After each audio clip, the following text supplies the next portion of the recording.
We can train our bodies to forget, but not our minds.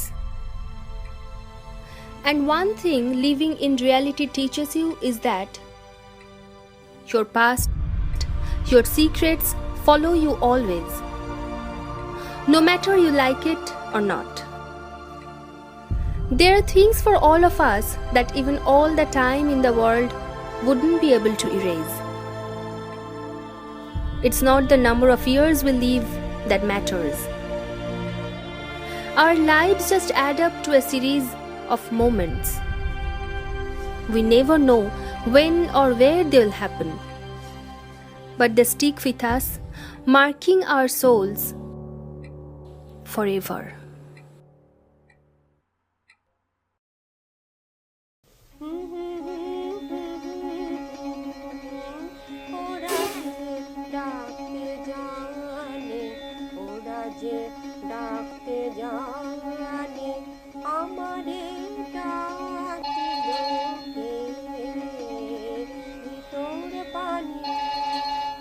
জীবন স্রোতে ভাসতে ভাসতে কখনো কখনো আমরা ভুলে যাই আজ কোন পারে এসে দাঁড়িয়েছি।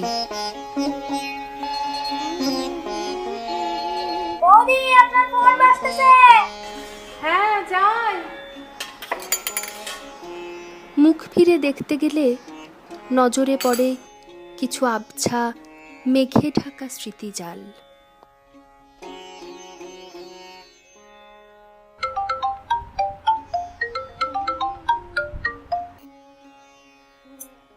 হ্যালো। হ্যাঁ, বল, ফোন করেছিলি? হ্যাঁ, কি রে, কি করছিলি? এতবার ফোন করলাম। হ্যাঁ, আমি রান্নাঘরে ছিলাম রে। না, মেয়ে এক্ষুনি স্কুল থেকে এসে পড়বে তো, খাবার বানাচ্ছিলাম। ও আচ্ছা আচ্ছা আচ্ছা, ঠিক আছে, তুই কর তাহলে। না, হয়ে গিয়েছে, বল। আচ্ছা শোন না, তোকে একটা ঘটনা বলার জন্য ফোন করেছিলাম। ঘটনা? কি ঘটনা? আজ জানিস অচিন্তের সাথে দেখা। অচিন্ত? কে অচিন্ত? আরে অচিন্ত, আমাদের সাথে কলেজে ছিল না, মোটা কাকা, খুব ভালো আবৃত্তি করতো। ওহো, হ্যাঁ, সেই অচিন্ত। হ্যাঁ, কি হয়েছে শোন, আমি মন্দিরে গিয়েছিলাম, ওখানে ও এসেছিল ওর বউয়ের সাথে পুজো দিতে। আমি তো দেখতে পাইনি, হঠাৎ ওই এসে বলল, আরে মিতা না? আমি অনেকক্ষণ দেখে বুঝলাম, ও বাবা, এটা সেই অচিন্ত। এখন অবশ্য টাকা লাগে না, আর বেশ মেনটেন। বাহ, বেশ তো। চিন্তা অসুবিধা হওয়াটা অসম্ভব কিছু নয়, বল। আমাদের কলেজ, আমাদের কলেজ ছাড়াও তো প্রায় 20 বছর হয়ে গেল, তাই না? হ্যাঁ, অনেক বছরই তো হলো। তা এখন সে করছে কি? এখানেই পোস্টেড ও। বাকি কিছু জিজ্ঞেস করা হলো না অবশ্য, তারা ছিল, ও নাম্বার নিল, আর ওর বউ আবার বললো ফেসবুকে নাকি রিকোয়েস্ট পাঠাবে। হ্যাঁ, এত বছর পর পুরনো বন্ধুদের খোঁজ পেলে বা তাদের কারোর সঙ্গে দেখা হলে কি ভালোটাই লাগে, তাই না, বল? হ্যাঁ, এত বছর পর। আরে যাই হোক, শোন, আমি এখন যাচ্ছি, ফ্রেশ হই। আমি ভাবলাম আগে এসে তোকে জানাই, এক্ষুনি আমি এসে ঢুকলাম। হ্যাঁ, অবশ্যই, তুই চেঞ্জ করে নি, তারপর ফোন করিস, কেমন? হ্যাঁ, আচ্ছা ঠিক আছে, বাই।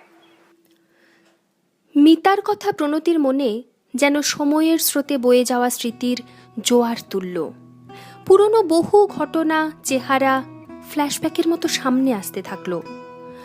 তাদের মধ্যে একটা চেহারা, একটা নাম প্রণতিকে আলাদা করে ভাবিয়ে তুলল।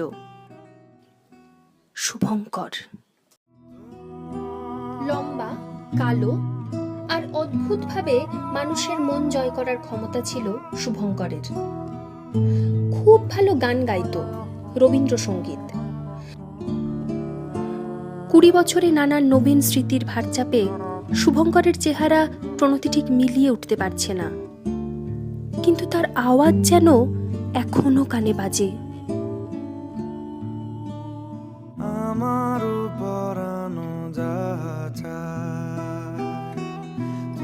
প্রণতির জানতে ইচ্ছে হলো সে কোথায়, কি করছে, কেমন আছে। আজ সোশ্যাল নেটওয়ার্কের দৌলতে অতীতে ফেলে আসা বহু সম্পর্ককে নতুন করে কাছে পাওয়া যায়।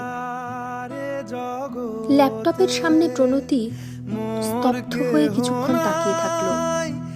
সামনে শুভঙ্করের প্রোফাইল, একটা ছবিও আছে। বয়স ভারে একটু পরিবর্তন লক্ষ্য করা যায়, তবে প্রণতির চোখে থাকা আবছা চেহারার সাথে এর মিল আছে।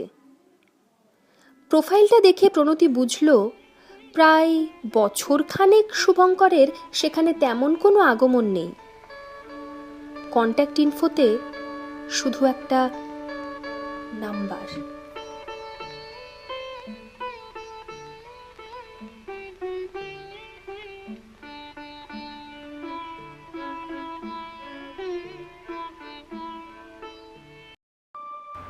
ফোন তুললে আমি কি বলবো? ও কি চিনতে পারবে আমাকে?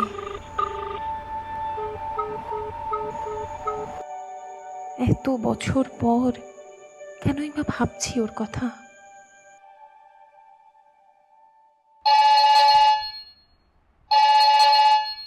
এটা কি শুভঙ্কর?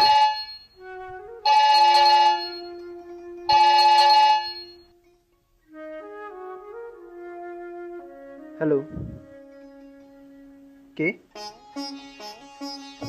হ্যালো হ্যালো হ্যালো, আরে কিছু বলবেন? হ্যালো হ্যালো, ধুর।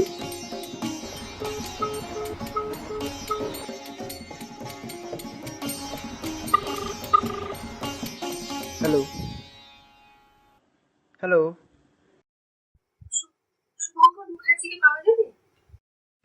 আজ্ঞে না, আপনাকে আর শুভঙ্কর মুখার্জির সাথে মেলাতে পারলাম না। It's wrong number. এবার রাখুন।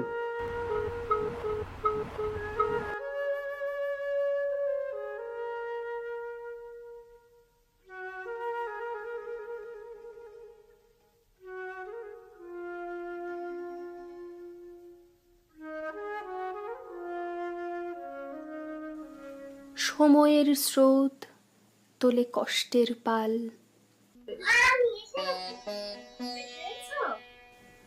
সবার মন থেকে একদিন হয়ে যাব আড়াল।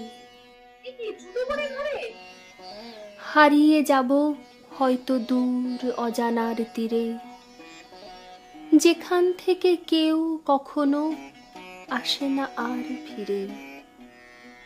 এলোমেলো ভাবনাগুলো এখন জীবন সম্ভার, সঙ্গে স্মৃতিতে গাঁথা থাকে কিছু রং নাম্বার।